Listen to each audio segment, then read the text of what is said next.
Today's video is going to be about how a Twitter challenge has reopened Nigeria's most painful ethnic wound. Here is going to be the untold story of a people caught between history and survivor. Before we go further, let me make this passionate appeal. Look at this analytics from YouTube. It shows that 96% of those that watch this channel have not subscribed. When you hit the subscribe button and like this video, you are not just supporting me, you are telling YouTube this content matters. The algorithm listens to subscribers and likes. It pushes our videos further. It helps us reach more Nigerians who need the truth. So if this video informed you, angered you, or make you think, please subscribe, turn on the notification bell, and hit the like button right now. Every year, this Twitter page always asks the Igbo ladies to drop their fine pictures. It's a normal challenge on X, and then one Gift Chinere posted a picture. When Gift Chinere posted a picture on Twitter under the trending Igbo Girls Drop Your Picture challenge, she had no idea she was about to ignite a firestorm. Within hours, her mentions exploded. The crime: she said she's from Rivers State, specifically Ikwerre, and according to hundreds of angry commenters, she had no right to call herself Igbo. "You are not Igbo, you are Ikwerre," they screamed at her in her comment. "Stop claiming what you are not." But she was defiant. She replied every one of them. "To all the people crying in my comment section that I'm not Igbo, please explain to me why the President General of Ohaneze Ndigbo is an Ikwerre man. Proudly Igbo Biko." And then came another tweet in support of her, this one from Mazi Opobo. And he said, "For your information, I'm an Igbo man from Rivers State. Ubani, bracket Opobo precisely." Again, Amadioha, one of the greatest Igbo god of justice and fairness, has his ancient shrine still located in Ozuzu Eche, Rivers State. Until today, majority of Ikwerre, Ekpeye, Oba, Ndoni, Egbema, Eche, Asa, etc. still worship Amadioha. Are you saying those people are worshiping a god they don't know? However you like, argue, it won't take away the fact that Igbo is majority in Rivers State. You think it's interesting, right? But here is where it gets more interesting and painful, because this isn't just about one girl's identity. This is about a wound that has festered for nearly 60 years. A story of how war, politics, and survival forced millions of people to deny who they are. Just recently, Rivers State Governor Sim Fubara did something unprecedented. He publicly reprimanded a traditional ruler for bearing an Igbo name while simultaneously denying his Igbo heritage. The governor's frustration was palpable. How can you have an Igbo name and say you are not Igbo? It's a question that haunts Rivers State like a ghost that won't rest. But to understand why people like Gift Chinere are being attacked for claiming their identity, we need to go back, way back, to before the war that changed everything. Let me take you back in time when there was no confusion, no debate, no identity crisis. Chief Joseph Wobo, member of the Council of Chiefs of Eastern Nigeria, stood before the 1957 Sir Henry Willinks Commission and declared without hesitation, "We Ikwerre are Igbo, and from Port Harcourt to Onitsha is Igbo land." Nobody argued with him. Nobody called him a sellout. Nobody told him to stop claiming what he's not. Sir Jackson Mpi, the first and last Ikwerre man to be knighted by Queen Elizabeth II in 1960, proudly identified as Igbo. He worked tirelessly for Igbo advancement until his death. Dr. Obi Wali, the first Ikwerre PhD holder, senator, and university lecturer, was so proud of his Igbo heritage that he was assassinated defending it. Read that again. Assassinated for defending his identity.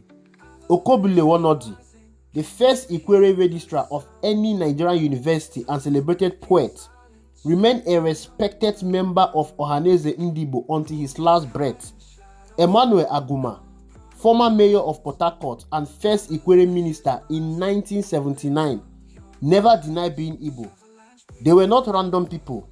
These were the giants of Ikwerre land, the educated elites, the traditional rulers, the leaders, and they all said the same thing: "We are Igbo." So what changed? What happened that made their descendants to deny what their fathers proudly proclaim? 3 wars changed everything for the Igbo people. The Nigerian Civil War. When the war broke out, being Igbo became a death sentence in many parts of Nigeria. From the north to the Midwest, Igbo people were hunted, killed, and driven from their homes. Conservative estimates put the death toll at over 2 million people. Some say it was closer to 3 million. But here is what history books often miss. The war didn't just kill bodies, it killed identities. Actress Stella Damasus comes from Delta State. Her family name was originally Ojukwu, unmistakably Igbo. But during the war, survival meant reinvention. Her family changed their name to Damasus to escape being targeted and killed. One name changed, and suddenly they could breathe again. Ned Nwoko, the billionaire lawyer and politician, tells a similar story. His family, like many others in what is now Delta State, had to obscure their Igbo identity to survive. Now multiply these stories by thousands, tens of thousands. Imagine the psychological trauma of teaching your children to deny who they are just so they can live. If the war created the fear, politics weaponized it. When the war ended in 1970, the victorious Nigerian government didn't just want military victory. They wanted to ensure the Igbo could never rise again. The strategy was surgical and brutal. Number 1, state creation and balkanization. Before the war, Eastern region was one unit. After the war, it was split into multiple states. Port Harcourt, the economic lifeline and only major seaport for the Igbo, was carved out and placed in Rivers State. Think about that. The Igbo heartland was deliberately landlocked. Every successful nation needs access to the sea for trade and commerce. Denying this access was economic strangulation by design. Number 2, then came the abandoned property policy. Igbo people who fled Rivers State during the war returned to find their homes and businesses declared abandoned property and seized by the government. Imagine fleeing for your life, returning home and being told you no longer own your grandfather's land because you had the audacity to survive. But perhaps the cruelest blow was psychological. The government and some local elites began promoting a new narrative. Ikwerre are not Igbo, Oba are not Igbo, Eche are not Igbo, Ikwerre are not Igbo. Suddenly, being associated with Igbo became politically and economically disadvantageous. Government appointments, contracts, opportunities, they all seem to flow better if you deny your Igbo heritage. As Dim Ojukwu writes in his powerful open letter published in Vanguard News on December 5, 2020, we worship the same gods, have the same market days, speak the same language. Our kinship structure is based on generatocracy like other Igbo communities. But suddenly, after the war, we were told we are from Benin. They claim that Ikwerre people migrated from Benin is particularly galling to historians. There is zero pre-colonial or colonial documentation supporting this. The languages are different. The cultural practices are different. Even the kingship succession systems are completely different. Benin kingship passes from father to son. Igbo kingship, including Ikwerre, is generatocratic. The oldest assume leadership. These aren't minor differences. They are fundamental. This brings us to Nyesom Wike, the former governor of Rivers State. In December 20, Wike made headlines when he not only denied being Igbo, but suggested that Rotimi Amechi, the former Rivers governor and the then Minister of Transportation, was only claiming to be Igbo to further his 2023 presidential ambition. The irony is almost poetic. Amechi holds the traditional title Ochi Ariri Ikwerre, the defender of Ikwerre in times of difficulty. When asked about his identity on BBC, Amechi simply said, "Look, I'm Ikwerre, but I'm also Igbo. It is not complicated. You can be both. A Yoruba person from Ijebu is both Ijebu and Yoruba. A Hausa person from Kano is both Kano and Hausa. Why should Ikwerre be different?" Ojukwu addressed Wike directly in his open letter. "My brother and personal friend, Wike, you are an illustrious Ikwerre son, and for emphasis, you are an Igbo man. A kettle might call itself an electric kettle, but it remains a kettle." He continued with a warning. You don't deny your own root because they may not be there anymore when you later need them. All those who deny their people have always regretted it. Obi is a local government area in Rivers State. The name literally means heart of Igbo land in Igbo language. After the war, attempts were made to rename it Obi, a word that means nothing in any language. But ask the indigenous people what they call their land and they will tell you Obi. Borokiri was originally called Ohia Emeru by its Ikwerre inhabitants before the British forcibly relocated them between 1913 to 1923 and declared it crown land. Port Harcourt itself was originally called Igwocha or Diobu. You can change names on paper, but you can't change history or the tongues of the people who live there. But something is shifting. A new generation of Ikwerre people, young, educated, and connected to global conversation about identity and authenticity, are tired of the denier. Give Chinyere Twitter post is just one example. Despite the backlash, she doubled down. Proudly Igbo Biko, Rivers State to be precise. She's not alone. Across Rivers State, more young people are pushing back against the decade-old narrative. They are asking uncomfortable questions. Why do we speak Igbo but claim we are not Igbo? Why do our traditional rulers have Igbo titles? Why do our market days follow the Igbo 4-day week, Eke, Ori, Afo, Nkwo? Why do our cultural practices mirror other Igbo communities? The cognitive dissonance is becoming unbearable. Rotimi Amechi represents what many young Ikwerre people aspire to be: unapologetically authentic. As a former national president of the National Union of Rivers State Students, Speaker of Rivers State of Assembly, 2-term governor, chairman of the Governors Forum, and 2-term Minister of Transportation, Amechi has never hidden his identity. When he told the BBC, "I am Ikwerre, but I'm also Igbo," he wasn't seeking permission or approval. He was stating a fact. Ojukwu writes, "As an Ikwerre, I am proud of Amechi.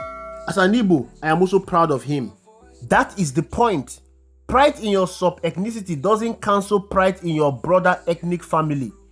These identities aren't mutually exclusive. They are layered, complex, and beautiful in their multiplicity. The numbers don't lie. Igbos are the majority in Rivers State. Here is an uncomfortable truth for those promoting ethnic division. Igbos are the indigenous majority in Rivers State. Let's count. Ikwerre, Igbo. Oba, Igbo. Ikwerre, Igbo. Eche, Igbo. Obibo, Ondoki, Igbo. Opobo, Igbo. If you add up all these groups, Igbo constitutes the demographic majority in Rivers State.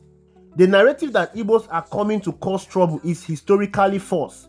Igbos are not foreigners in Rivers. They are East Indigenous people.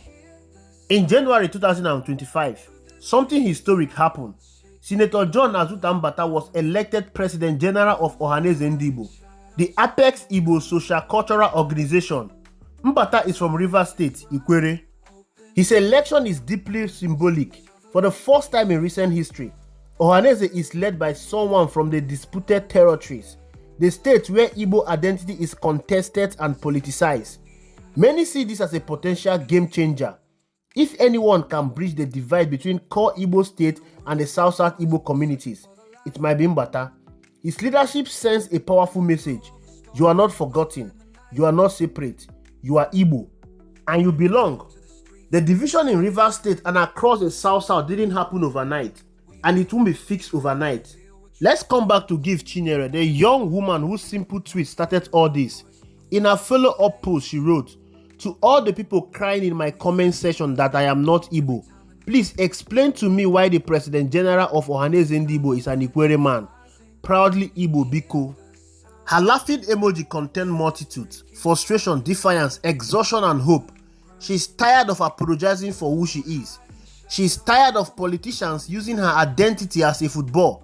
She's tired of being told that her grandfather's proud proclamation of being Igbo was somehow wrong. And you know what? She's right to be tired. Here is a question that haunts this entire debate. If Ikwerre people are not Igbo, then what are they? They don't speak Bini. They don't have Bini cultural practice. They don't have Bini kingship structure. So where is the Bini connection everyone keeps talking about? They claim that Ikwerre originated from Bini has no historical documentation, none from the pre-colonial era, none from the colonial era, none from any credible anthropological study. It is a post-Civil War invention created to solve a political problem, not a historical reality. Imagine if Chief Joseph Wobo, Sir Jackson Mpi, Dr. Obi Wali, Okoburu Wonodi, and Emmanuel Aguma will come back today. Imagine if they could see their descendants denying the very identity they proudly proclaim. What would they say? Dr. Obi Wali literally died defending Igbo identity. He didn't die so his grandchildren could pretend to be something else for political convenience. These men didn't proclaim their Igbo heritage when it was convenient. They proclaim it when the British ruled Nigeria. They proclaim it through independence. They live it every day of their life. Their testimony cannot be erased by post-war political expedients. I am Avalanche Media, and I bring the truth like an avalanche, fast, heavy, and unstoppable. Stay informed, stay vigilant, stay ready. Thank you for watching. And please, don't forget to subscribe to this channel, like this video, comment, share. Thank you very much.